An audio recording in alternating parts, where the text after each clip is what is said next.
Start it. When you're teaching, just go like this. Good morning, everyone. Morning. Morning, good morning. What a beautiful day. What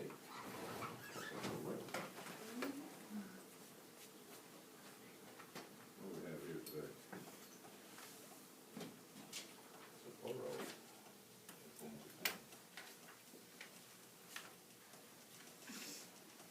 Look at where you're at, very good.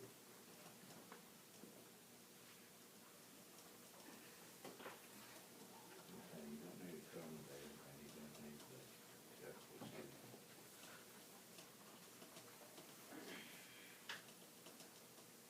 Delete the capital. What? Delete the capital.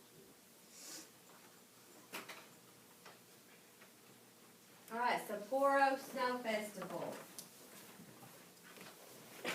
Charlie, read the first sentence, please. Each year, early February, visitors gather in the Japanese city of Sapporo for an event that can only happen in icicle weather. All right, corrections. There should be a U after the R instead of the S. Yes. Good. Anything else?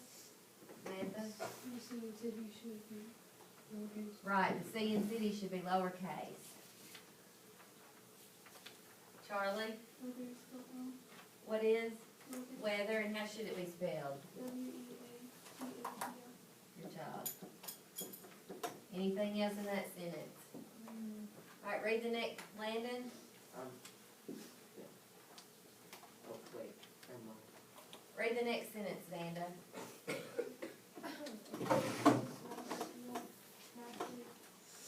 And builders create beautiful works of art out of ice and snow. Corrections. Aja,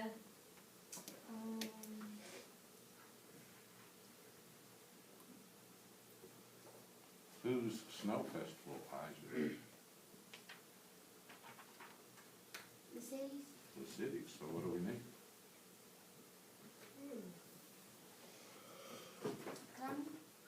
Well, no, we need to respell there. how would it be spelled? C-I-T-Y. There. There we go. Possessive, not plural. Anything else? All right, read the next sentence, Dallin. Started by high school students in 1950, the festival gained international attention. Sapporo hosted the Winter Olympic Games in 1972. All right, corrections. Savannah, High should be H-I-G-H. H-I-G-H for high school. What else? Shorty?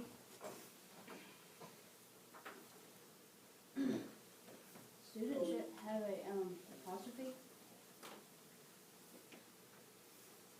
Love this guy. What'd you say? Students shouldn't have an apostrophe. Right, we need to delete the apostrophe. It's plural, not possessive. You deleted that very nicely. Oh, thanks. Anything else? Matt?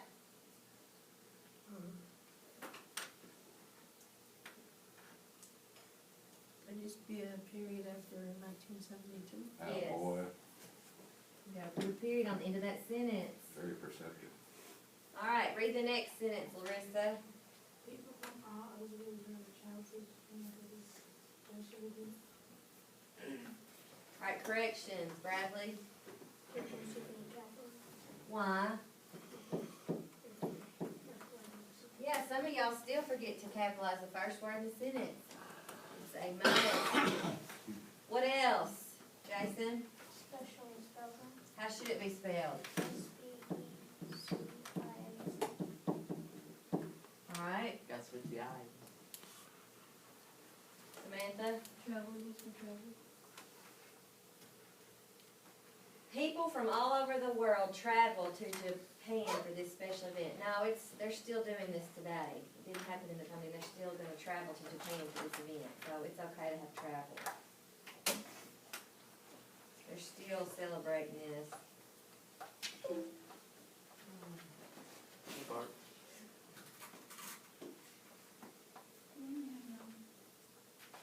Alright, so who can tell me what the 10th one is? Games should be capitalized Yes, why? because it's specific kind of game. Right, it's the name of the games. So what kind of noun is Winter Olympic Games? Proper noun, so it needs to all be capitalized. Very good, Charlie.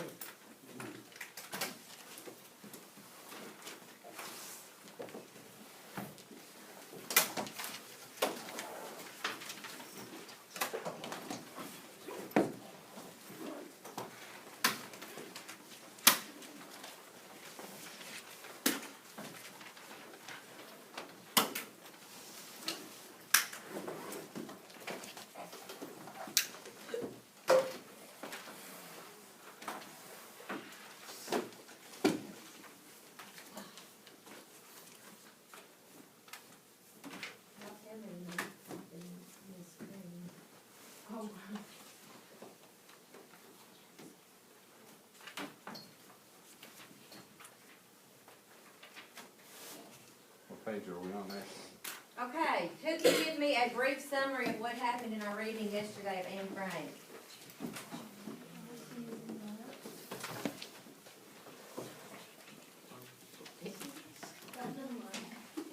Raise your hand. Aja? She had feelings for Peter. Alright, was it mutual? What is mutual? I don't know. Landon, what's mutual? They share it. Yeah, they had the same feeling. Is it mutual? Does Peter feel mutually about Anne? Wait, what page is this? Maybe. Maybe? We stopped on page 153. Kind of in the middle. Oh, yeah. What do you predict will happen? Any predictions? They'll like each other? What'd y'all say over here? Matt? Any predictions, Larissa?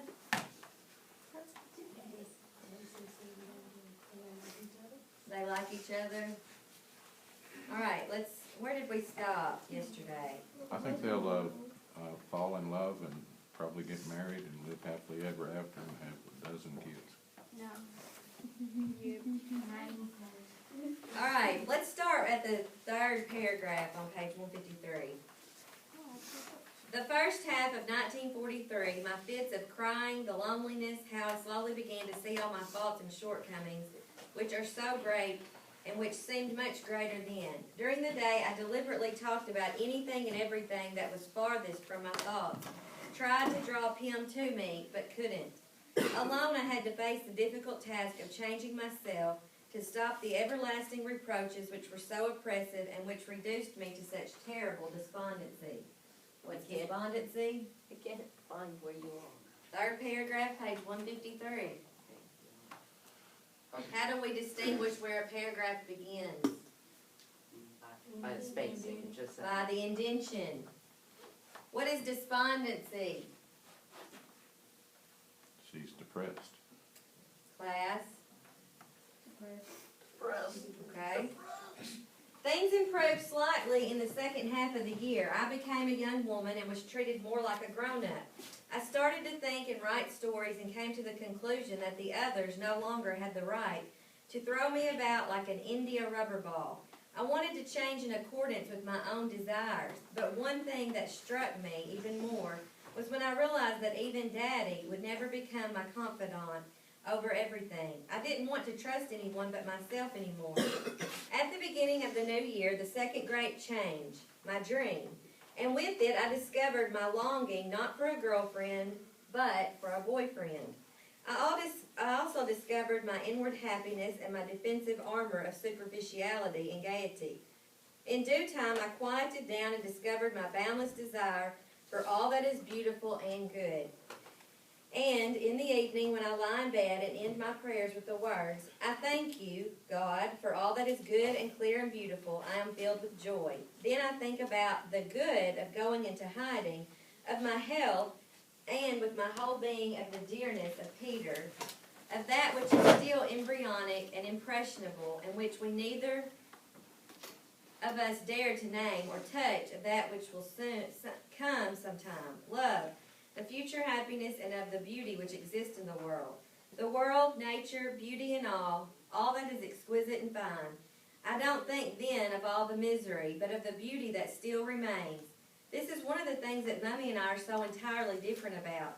Her counsel, when one feels melancholy, is, think of all the misery in the world. Be thankful you are not sharing in it. My advice is, go outside to the fields, enjoy nature and the sunshine, go out and try to recapture happiness in yourself and in God. Think of all the beauty that's still left in and around you, and be happy.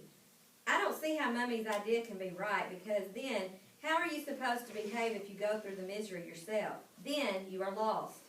On the contrary, I've found that there is always some beauty left. In nature, sunshine, freedom, in yourself, these can all help you. Look at these things. Then you can find yourself again in God, and then regain your balance. And whoever is happy will make others happy too. He who has courage and faith will never perish in misery. All right, what does that mean to you? Read that last sentence and discuss it with your table. He who has courage and faith will never perish in misery. Discuss it with your neighbor.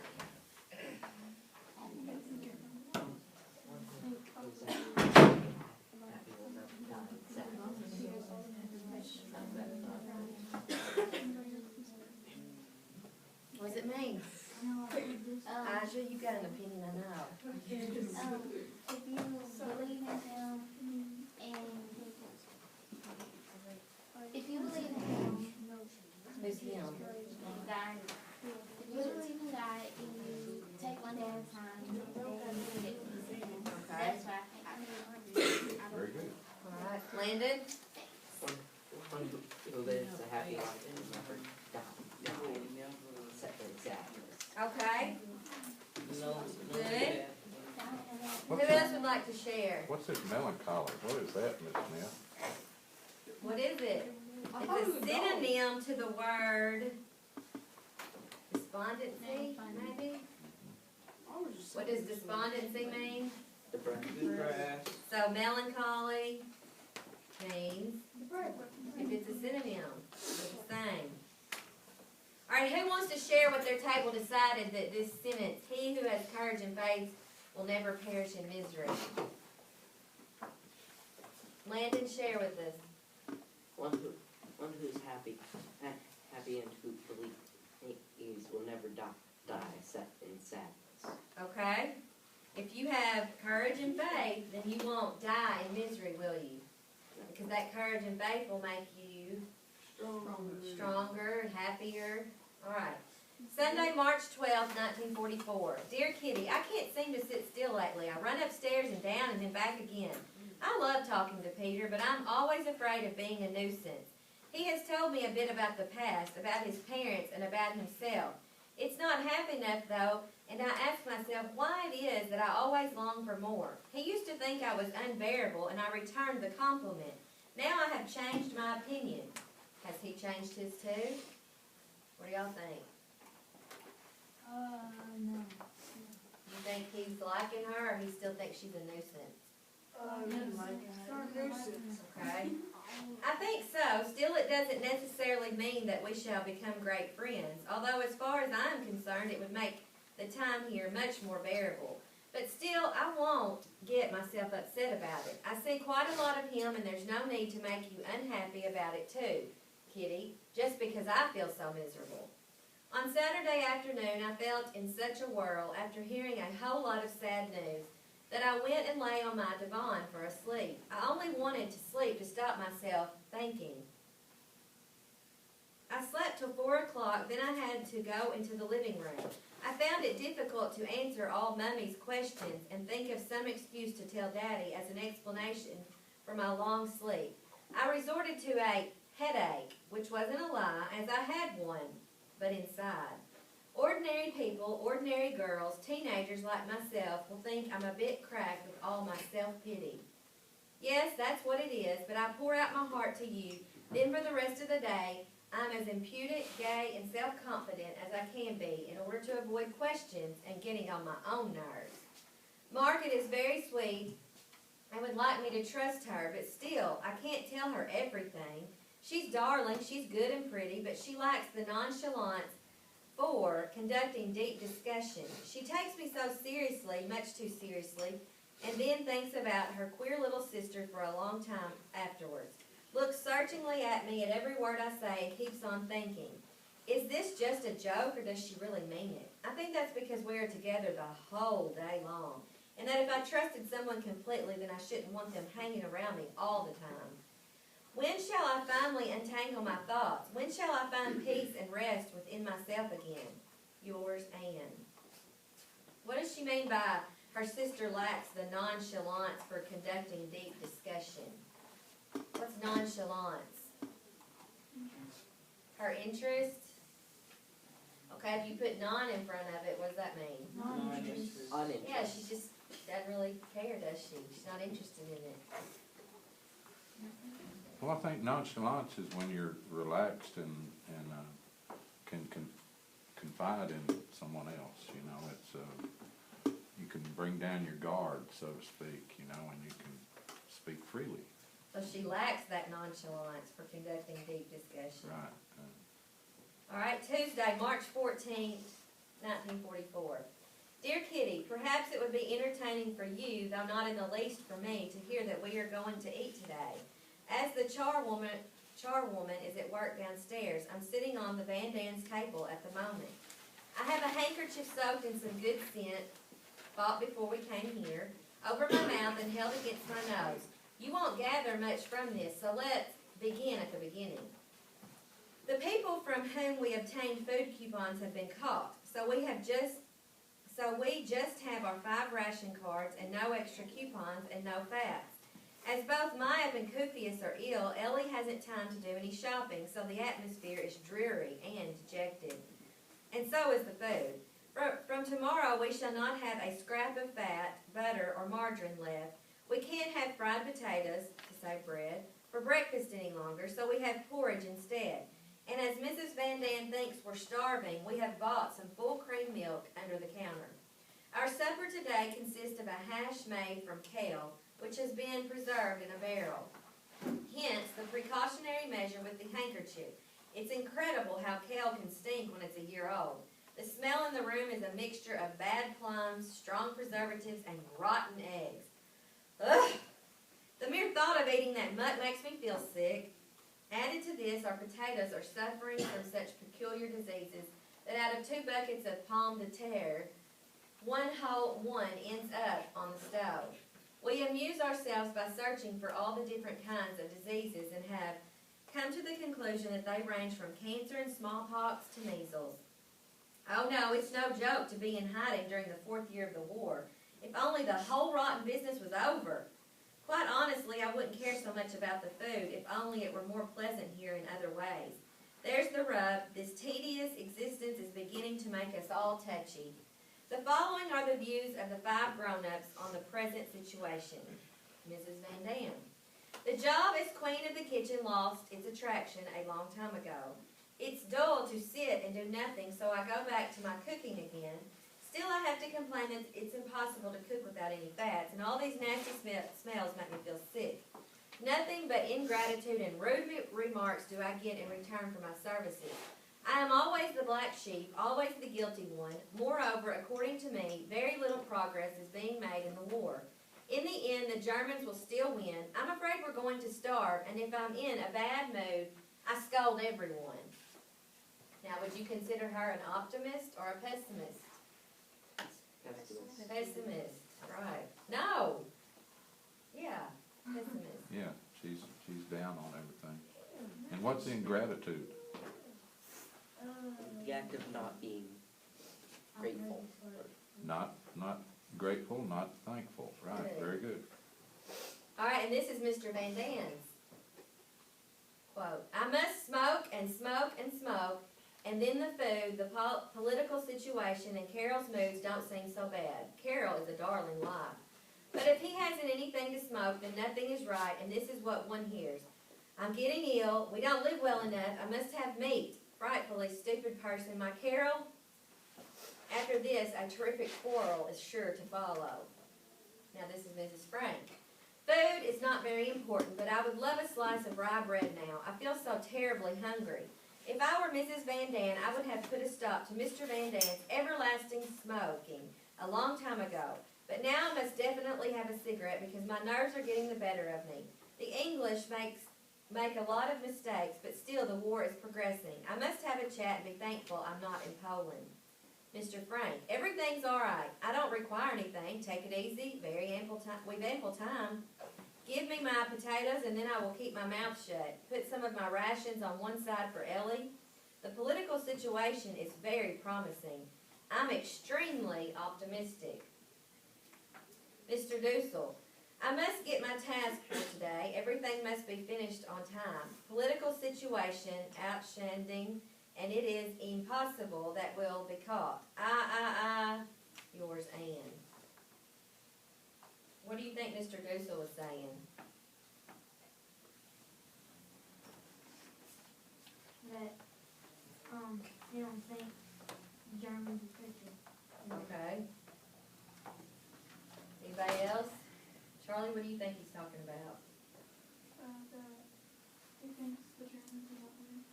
Okay. So he's being optimistic on that part, isn't he? All right, Wednesday, the 15th of March, 1944. Dear Kitty. Oh dear, released from the somber scenes for a moment. Today I hear nothing but if this or that should happen, then we are going to be in difficulty. If he or she should become ill, then we'll be completely isolated. And then if, in Finn, I expect you know the rest, at least I presume you know the secret annexers well enough by this time to be able to guess the trend of their conversation. The reason for all this if is that Mr. Crawler has been called up to go digging. Ellie has a streaming cold and will probably have to stay at home tomorrow. Maya hasn't fully recovered from her flu yet, and Kufius has had such bad hemorrhage of the stomach that he lost consciousness. What a tale of woe. So old Kufius is still having stomach trouble, isn't he? Mm-hmm. The warehouse people are getting a free day tomorrow. Ellie can stay at home, then the door will remain locked, and we shall have to be as quiet as mice, so that the neighbors don't hear us. Hank is coming to visit the deserted ones at 1 o'clock, playing the role of zookeeper, as it were. For the first time in ages, he told us something about the great wide world this afternoon. You should have seen the 8 of us sitting around him. It looked exactly like a picture of grandmother telling a story. He talked 19 to the dozen to his grateful audience about food, of course, and then Myatt's doctor and everything that we ask about. Doctor, he said, don't talk to me about the doctor. I rang him up this morning, had his assistant on the phone, and asked for a prescription for flu. The reply was that I could come and get the prescription any time between 8 and 9 in the morning. If you have a very bad attack of flu, the doctor comes to the telephone himself and says, put out your tongue. Say, I can hear all right, and that your throat is inflamed. I'll write out a prescription for you to order from the chemist. Goodbye. And that's that. A fine practice that, run by the telephone only. How would you like a doctor to prescribe you medicine just by listening to you on the phone?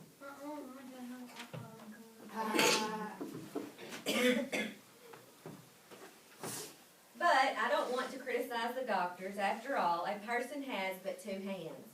And in these days, there's an abundance of patients and very few doctors to cope with them. Still, we couldn't help laughing when Hank repeated the telephone conversation to us. I can just imagine what a doctor's waiting room must look like nowadays. One doesn't look down on panel patients anymore, but on the people with minor ailments and things. Hi, you. What are you doing here? End of the line, please. Urgent cases have priority. Yours, Anne. Thursday, March 16th, 1944. Dear Kitty, the weather is lovely, superb. I can't describe it. I'm going up to the attic in a minute. Now I know why I'm so much more restless than Peter. He has his own room where he can work, dream, think, and sleep. I am shoved about from one corner to another.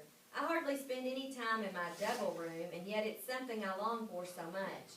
That is the reason, too, why I so frequently escape to the attic. There, and with you, I can be myself for a while, just a little while. Still, I don't want to moan about myself, on the contrary. I want to be brave. Thank goodness the others can't tell what my inward feelings are, except that I'm growing cooler towards Mummy daily. I'm not so affectionate to Daddy, and don't tell Margaret a single thing. I'm completely closed up. Above all, I must maintain my outward reserve. No one must know that war still reigns incessantly within. War between desire and common sense. The latter has won up till now, yet still the former proved to be the stronger of the two. Sometimes I fear that it will, and sometimes I long for it to be. Oh, it is so terribly difficult never to say anything to Peter, but I know that the first to begin must be he. There's so much I want to say and do. I've lived it all in my dreams. It is so hard to find that yet another day has gone by, and none of it comes true. Yes, Kitty, Ann is a crazy child, but I do live in crazy times and under still crazier circumstances. But still, the brightest spot of all this, that at least I can write down my thoughts and feelings. Otherwise, I would be absolutely stifled. I wonder what Peter thinks about all these things. I keep hoping that I can talk about it to him one day. There must be something he has guessed about me, because he certainly can't love the outer Ann, which is the one he knows so far.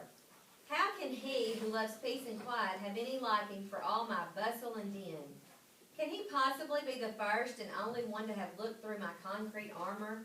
And will it take him long to get there? Isn't there an old saying that love often springs from pity, or that the two go hand in hand? Is that the case with me too? Because I'm often just as sorry for him as I am for myself. I really don't honestly know how to begin, and however would he be able to when he finds talking so much more difficult than I do? If only I could write to him, then at least I would know that he would grasp what I want to say, because it's so terribly difficult to put it into words. Yours, Ann. Hang on, Miss Newt. Does anyone know what din is? D-I-N? How can he who loves peace and quiet have any liking for all my bustle and din? Small little word, but it means noise, okay? A lot of times it's used to describe a battle in war, the din of battle, which is all the cannons going off and guns and machine guns and explosions and all the noise. So din, D-I-N, is just noise. Lots of noise, loud noises. My turn. Okay. Friday, the 17th of March, 1944. Dear Kitty, a sigh of relief has gone through the secret annex. Kraler has been exempted from digging by the court. Ellie has given her nose a talking to and strictly forbidden it to be a nuisance to her today. So everything is all right again, except that Margot and I are getting a bit tired of our parents. Don't misunderstand me. I can't get on well with Mummy at the moment, as you know. I still love Daddy just as much, and Margaret loves Daddy and Mummy. But when you are as old as we are, you do want to decide just a few things for yourself. You want to be independent sometimes. If I go upstairs, then I'm asked what I'm going to do. I'm not allowed salt with my food. Every evening regularly at 8:15, Mummy asks whether I ought not to start undressing. Every book I read must be inspected. I must admit that they are not at all strict, and I'm allowed to read nearly everything. Yet we are both sick of all the remarks, plus all the questioning that go on the whole day long. Something else, especially about me, that doesn't please them. I don't feel like giving lots of kisses anymore, and I think fancy nicknames are terribly affected. In short, I'd really like to be rid of them for a while. Margaret said last evening, I think it's awfully annoying the way they ask if you've got a headache or whether you don't feel well if you happen to give a sigh and put your hand to your head. It is a great blow to us both suddenly to realize how little remains of the confidence and harmony that we used to have at home. And it's largely due to the fact that we're all skew-whiff here. By this I mean that we are treated as children over outward things, and we are much older than most girls of our age inwardly. Although I'm only 14, I know quite well what I want. I know who is right and who is wrong. I have my opinions, my own ideas and principles, and although it may sound pretty mad from an adolescent, I feel more of a person than a child. I feel quite independent of anyone. I know that I can discuss things and argue better than Mommy. I know I'm not so prejudiced. I don't exaggerate so much. I am more precise and adroit, and because of this, you may laugh, I feel superior to her over a great many things. If I love anyone, above all, I must have admiration for them, admiration and respect. Everything would be all right if only I had Peter, for I do admire him in many ways. He is such a nice, good-looking boy. Yours, Ann. Think she's having a crush. Oh, that's a big crush. Okay, what I want you to do now is one person take out a sheet of paper at your table and discuss. Back here she says how hard times are. Okay, yes, Kitty, Ann is a crazy child, but I do live in crazy times under still crazier circumstances. I want you to make a list of crazy circumstances that Ann has to deal with on a day-to-day basis. As a group, you have a writer, but everybody contributes. Miss Smith, Yes, ma'am? I need Haley Duncan to come to the office for a meeting. Okay. All right, you've got about 3 minutes to discuss this, and then you're gonna share. Go ahead. Make a list of crazy circumstances.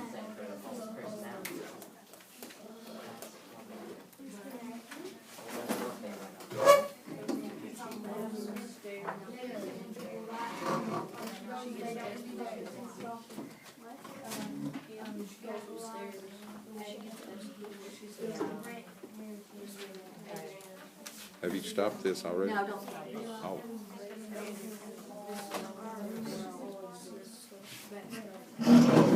So you keep it for a while and then...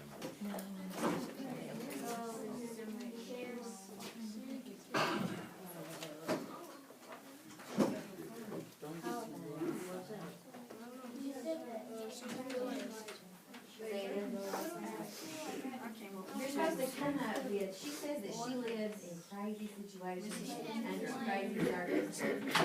What are some of the crazy circumstances she goes through day to day because they're in Everybody we keep asking her everything that if she has something wrong, she's sad. Right. They can't go outside. Can you imagine not ever getting to go outside? And that would be horrible. She has to deal with not always do those. It's in the book. Just a minute.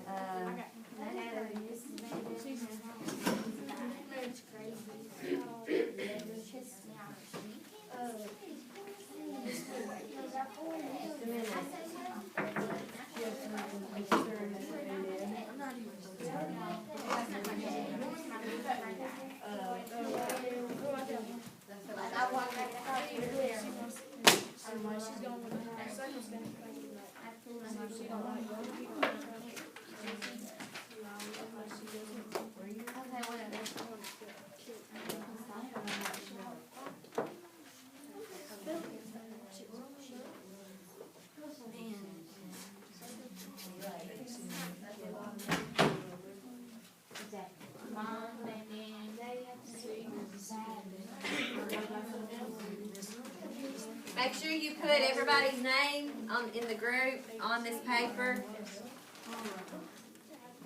Circumstances. You put CIR.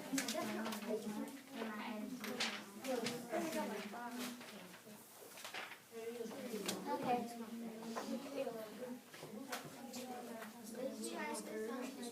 Right here. See, she says, yes, Kitty, a crazy job. I do it in crazy times. Okay, She's still crazy.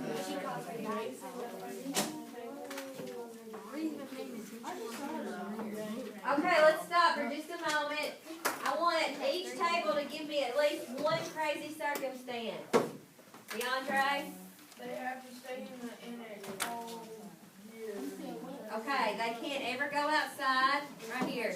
Give me a different one. Mrs. Van Dam always nagging. Okay, Mrs. Van Dam nags all the time. Nobody wants to live with a nagger. They have to stay quiet. They have to be quiet. They can't get fresh air. That she is always being judged by her personality. Okay, she's always being judged.